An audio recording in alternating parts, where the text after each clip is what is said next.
थी जहाँ के लोग बारिश के लिए बहुत परेशान थे।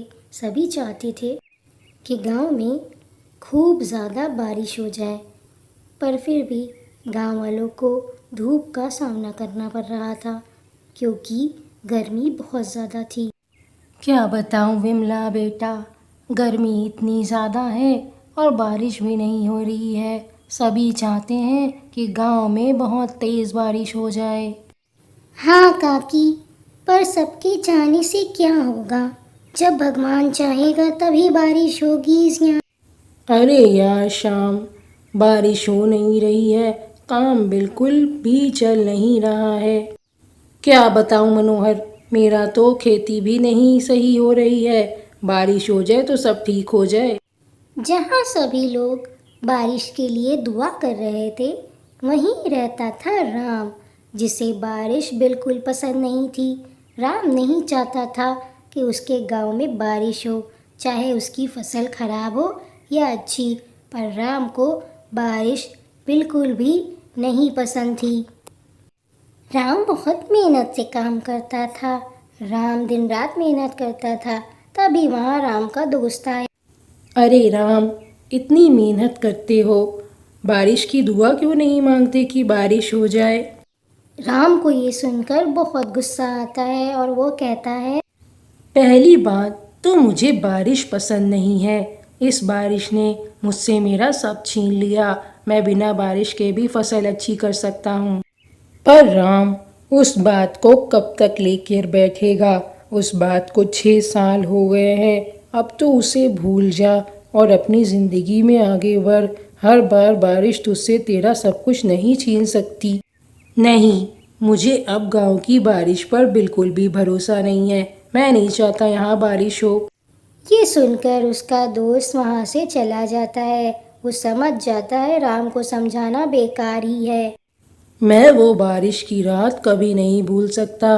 उस बारिश ने मुझसे सब कुछ छीन लिया था। राम अपने दोस्त की बात सोचते सोचते अपने घर की तरफ चला जाता है। वो बहुत उदास रहता है। बेटा, मैं कुछ दिन के लिए गांव से बाहर जा रही हूँ। तब तक तू इस गाय का ख्याल रखना। राम के घर में उसकी बूढ़ी माँ और उसकी 6 साल की बेटी पूजा रहते थे और वो लोग बहुत खुश थे। पर दादी, मैं भी तुम्हारे साथ चलूँगी, मुझे भी बाहर जाना है। पूजा बेटी, तेरा बाप तुझे कहीं नहीं जाने देगा। बेकार की जिद मत किया कर तू। नहीं दादी, मैं आपके साथ जाकर रहूँगी। मैं अभी जाकर अपने कपड़े पैक कर लेती हूँ।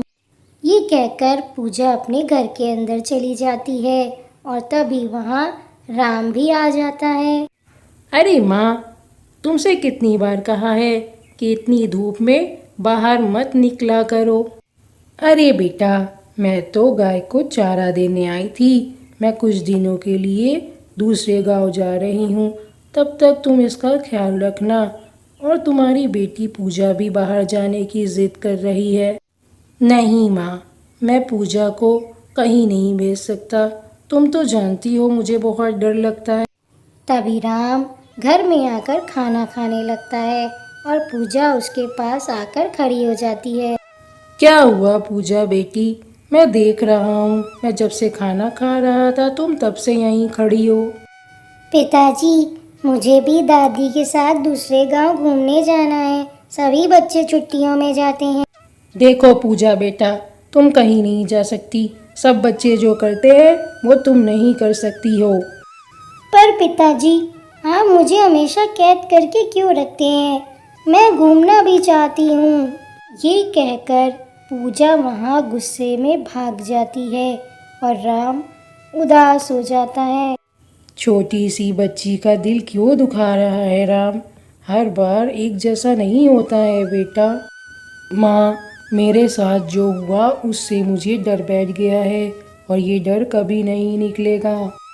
तुम तो जानती हो ना माँ कि 6 साल पहले क्या हुआ था उस बारिश में। मैं नहीं चाहता वापस वो हो। 6 साल पहले इसी बारिश ने मुझसे मेरा प्यार छीन लिया।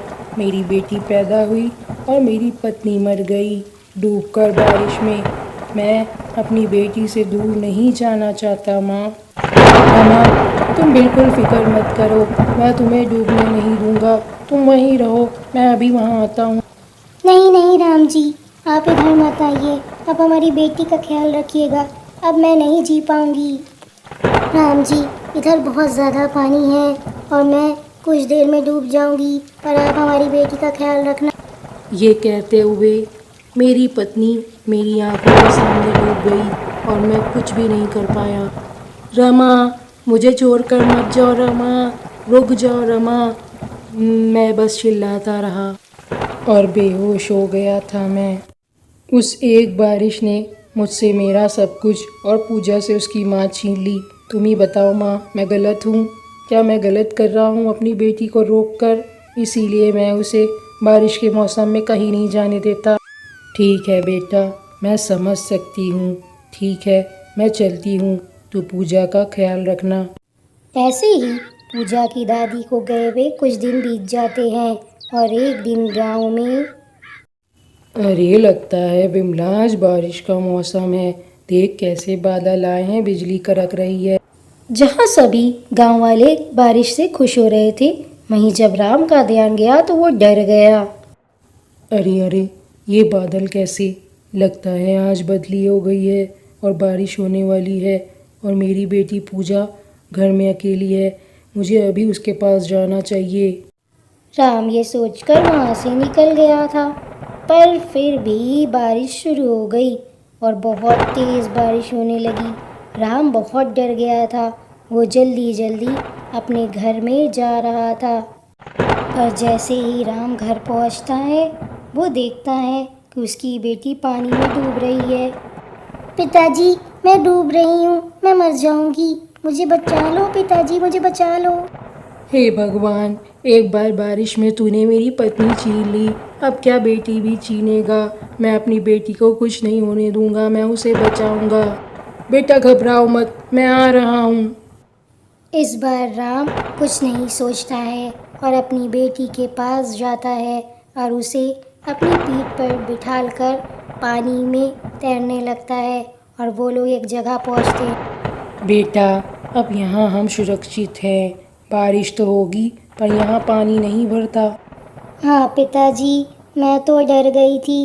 मैंने तो सोचा था कि अब मैं मर ही जाऊंगी।